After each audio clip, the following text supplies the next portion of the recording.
Hey, this is Drew Dinsick here with NBC Sports Edge, and I am joined by the incomparable Steve Kornacki. Coverage for the Derby has been so spectacular, and I really appreciate all your horse racing insight. As a fellow data scientist, I want to nerd out on a couple of topics so we can see if we can handicap this race in a more elevated way. Okay. Let's start with the question that really haunts me as a scientist, and that is, this is a field that is fraught with small sample size problems. We just haven't seen these horses run very often. In the case of Taiba, we've only seen him run twice. Of course, both races were spectacular.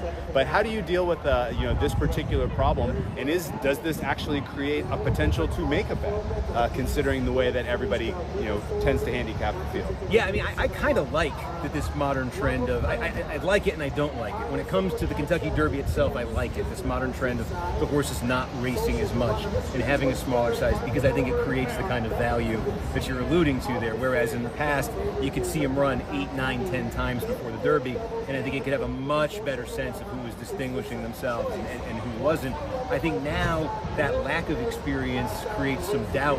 Taiba's a perfect example of this, where you look at Taiba and you're saying, this horse is trying to win the Kentucky Derby on his third career start. We haven't seen that happen in 140 years. We've basically seen almost nobody attempt it even. But then you look at those two starts, as you say, and it's like, okay, 6 furlong maiden race, runs this, I think it was 103 buyer. And you say, okay, that gets your attention. They throw him in the Santa Anita Derby. I certainly wasn't expecting him to win the Santa Anita Derby. I wasn't expecting him to contend that much. Wins it. Now he has the top 2 buyers in the field, nothing else, almost nothing from a workout standpoint leading into the Derby.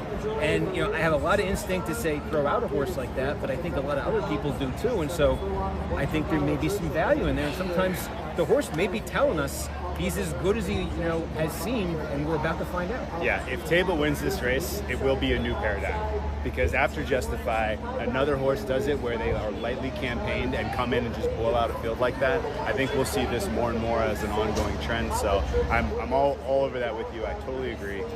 Another curious thought about how to break this down from a scientific perspective. We have seen a premium on early speed in this race. In fact, if you can get on the lead or near the lead, your chances of winning go up dramatically. Now, that makes me want to throw out a horse like Zandon, where we have seen, you need him to close if you want him to get in the winner's circle. Now, am I being short-sighted because the races he happened to run in didn't require early speed? And how do I, or are we on the right track here that we trust the data, we know who the early speed and the pace setters are going to be, and we just look at that field and continue? Yeah, I mean, again, it is a small sample size, but off the Risen Star, I thought maybe it was one race, maybe it was a bad break in one race, maybe the natural style will reveal itself to be more forwardly placed, or at least even middle of the pack. But then watching the Bluegrass, he's dead last in the middle of the far turn. So I think this horse really is going to be, kind of out of it early. And then the question becomes what you're saying, this points era trend in the race that's favored the early speed. It's a bit of a small sample size there too. We're only on, this is, 2013 is when the points era began. You go back and you look at 2013. That's the one year you had a horse come from way out of it, Orb. Yeah. You had Palace Malice set these blistering fractions up front. I think set Orb up, and I start to look at this field this year, and I'm like, is this the year? Summer is Tomorrow is the horse I'm thinking of. He's the X Factor. Is he the Palace Malice who sets it up for Zandon? And the other thing with Zandon, too, that I look at is like, yeah, I think he's going to have to come from out of it to win. He's going to probably need a setup.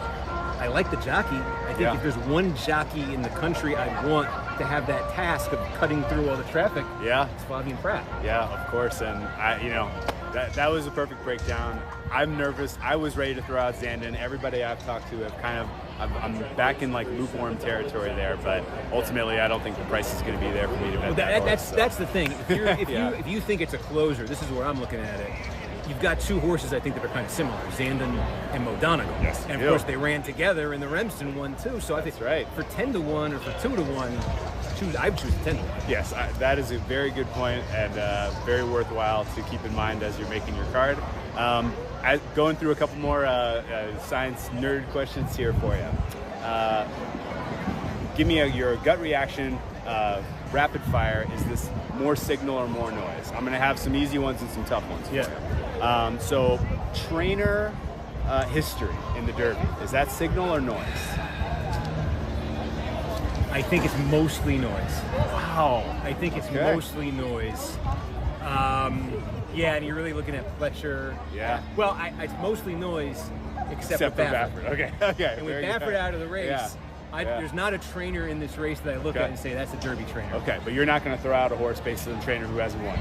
No. Okay. No. All right. But I do qualify it by saying if the Baffert stuff hadn't happened and he was showing up with Messier and Taiba, I think I'd be giving you a different answer. Yeah. I'm reminded of these examples in like sports where like the great coach leaves, the roster's loaded, the new coach takes over.